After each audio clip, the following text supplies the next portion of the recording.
Well, hello there. Welcome. Come on in. Come on in. Today's a special day because I'm broadcasting from I'm broadcasting today from a remote location that you might be able to guess. Yes, yes, I'm bringing you onto my porch. And I have to tell you, I just might never leave. If I could bottle this morning, it's glorious. It's a little cool. It's sunny, it's quiet, sort of the birds are chirping a little bit, and I'm just loving it, and I wanted to share it with you. So let me see if I can flip my camera, and we'll do the little tour. So the porch, we built this as an add-on to our house about 10 years ago, and we never finished it. And we enjoyed it and we used it, but it was always unfinished. And this was the big job right here, which was covering up, the raw wood, and it was particle board with printing on it and nails sticking out of the roof. It was just not pleasant. So this is ever so much better, and we got a new fan, which is super powered, so it's lovely and cool, when it gets hot, because here's the secret I learned about building a screened porch. Put it on the north side of the house, because then it's going to be cooler anyway, and you're covered, you have no bugs, and if you are able to have a fan, it's just glorious. Anyway, so here we walk around, and here is the big compromise in our marriage. You see this little chandelier? So we got this last year up north it was a sidewalk sale at a gift shop. It had no bulbs in it, and it was $10, and I fell in love with it, and I just thought it would go lovely with my little set that I have here. Well, Jim was not a fan, but he agreed, and I still love it. He's still not a fan. But anyway, so that comes to my compromise, because, we all have to take turns. So we have this artifact, this thing. These are moose antlers, okay? And Jim's brother, his dear brother Rich, who passed away 4 years ago, and we miss him every day. He was Jim's best friend, and he was a collector of a lot of eclectic things, as you can gather. So our beloved sister-in-law Debbie gave this to us, to Jim, and we've been trying to think for 4 years where we could put it. So anyway, this is the spot of honor in the screen porch, the moose antlers. So I think it kind of goes well here with the chandelier. But anyway, so that is the tour, and I have something really, really cool that I want to share with you this morning. So let me get situated here at my little table. I have my cup of tea. I plan these things. Somebody said to me when they were asking about Breeda, when you do these Take a Break with Breeda, you're kind of like a cross between Mr. Rogers and Mrs. Doubtfire. I'm taking that as a great compliment. Not appearance-wise, I'm hoping, and I'm not wearing a cardigan today. So that's always a good thing. Anyway, I hope you're well. It's Friday. Lots of good things are happening. A lot of stressful things are happening if you watch the news a lot. And one of the things that I've learned as a coping mechanism for stress is to try and find the funny. Where can you find the humor in all of this madness that's going on in the world? And when I say that, I don't ever mean to diminish the seriousness of the situation. It's never about laughing at people. It's laughing at the circumstance, finding the humor in the situation. And that has always been my go-to. So I'm in the midst of writing my second book, and one of the things I'm looking at is humorous ways to, how do you take a break? How do you do that? Why do you do it? So funny and humor has, as I say, always been my favorite go-to to release stress.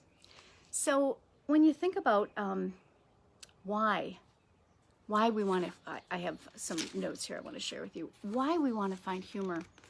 It is because when we are so overloaded and there's so much incoming with negativity and heavy, heavy things, we could just burst. We just can't cope. We can't deal with it. Some of the funniest people that I have met are hospice folks, really. They have a dark sense of humor, never, to patients but just amongst themselves. And they have a marvelous perspective, a joy, and a love of life. And that's certainly where I think humor can help us find that joy, find that bit of love, right? So how do we do that? Especially if you say, well, Brie, I'm not a funny person. I can't tell jokes. I can never remember the punchline. It's not about jokes. It's not about telling jokes. It's about a perspective and a point of view that allows you to look at things just a little bit differently, and especially if you can step outside of them. It's really hard to do when you're in the thick of it. Trust me, I have been in the thick of it, and at that particular moment, I'm not laughing, okay? But looking back now, like I remember the time that my mom, in the early stages of dementia, she would often get confused about who I was and accuse me of things, which was so hurtful, so hurtful. And this was before I really learned, about, she had vascular dementia, not Alzheimer's, and I really learned about dementia and what it does to a person's brain and how they react and respond. And at first, I took it personally. It hurt me deeply. And when I told my brothers about it, they thought it was hysterical because it was so outrageous. So one of the things that Mom said to me, she looked at me one day and she was frustrated or not feeling well. And she said, "You're an alcoholic." And I was appalled. And this was particularly hurtful because my father was an alcoholic. And that's something that I was very mindful of and, would never want to be that. And I don't drink, okay? So it's kind of hard to be an alcoholic if you don't drink. So I said this to Mom, trying to be rational, which was my first mistake. And I said, "But Mom, I can't be an alcoholic. I don't drink." And her response, "Denial. That's the first sign." So I go to my husband, Jim, and I said, "Jim, now I'm questioning myself." And I said, "Honey, Mom says I'm an alcoholic. Do you think I'm an alcoholic?" And he said, "Do you drink?" I said, "No." And he said, "Well, then I think you're probably not an alcoholic." And looking back now, it was so ridiculous. And she was, thinking that I maybe was my dad, or she was worried about something, and just directed it at me. But it had nothing to do with the reality of the situation. Now, I think it's really funny. And I can chuckle and I can laugh at it. That day, I wasn't laughing. So here's my suggestion and my ideas for you about how do you find the funny in this stressful, changing time of uncertainty. We don't know what next week is going to bring. We're not sure about working and about school and our kids and our parents and visiting and get-togethers and friends and, moving forward. And so when you want to say, okay, how can I cope with this? How can I find the funny in this mess that we're in? 4 words, okay? Think of this situation. Let's say self-quarantining, right? These are the 4 questions you ask, and get a piece of paper and just start writing it down. Don't edit, and you don't have to share this with anyone. This is for your own mental health, okay? Just start free writing, kind of like improv, and to think what is weird, scary, hard, or stupid about self-quarantine, right? Or masks, or social distancing, or washing your hands. What is hard, stupid, weird, or scary about any of those things, whatever the thing is that's just kind of choking the life out of you right now? And it might help you because it might give you some perspective. So there is a very, very funny meme or story that's going around the internet right now, and maybe you've read it. I know I shared it. And it's Amazon reviews of Haribo sugar-free gummy bears. Okay, if you haven't read it, read it. It's just darn funny. So I shared it with my husband, and I had to go out and get some groceries yesterday. And one of the things that I got were gummy vitamins.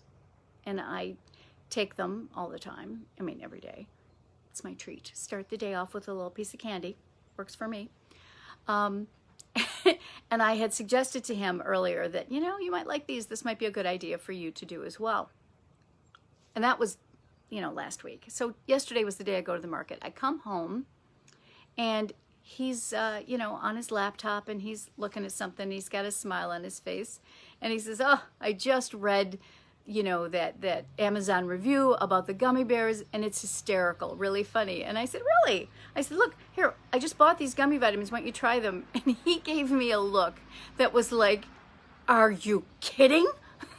Because he just read this nightmare situation of people that overindulged in the gummy bears, and the results were not pretty.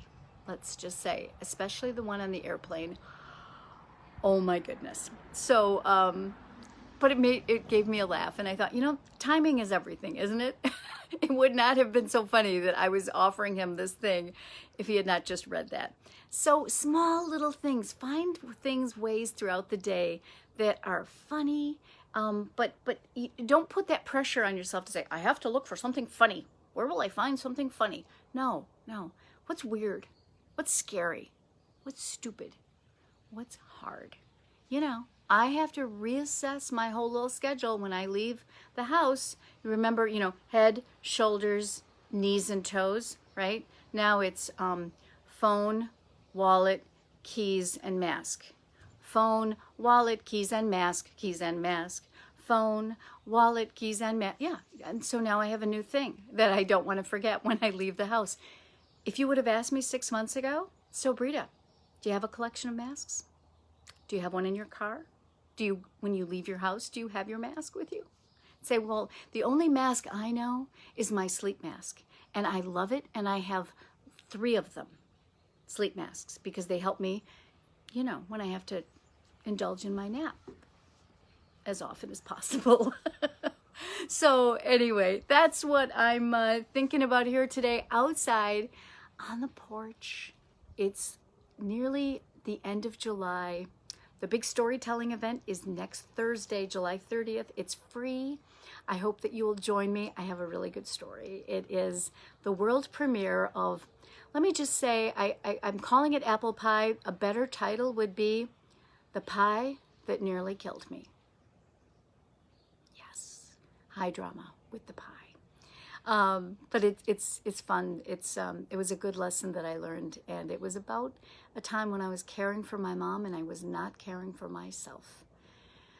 And I learned the lesson, which really informed so much of the work that I do today, helping caregivers carry on and helping people prevent burnout and just find ways to take care of yourself so that you're better able to take care of others. So, take a break before you break. Have a wonderful weekend. I hope you have something planned. I hope you find a nice spot to sit and enjoy a cup of tea in this gorgeous weather. This is Breeda Miller. Take a break before you break. I'll see you soon.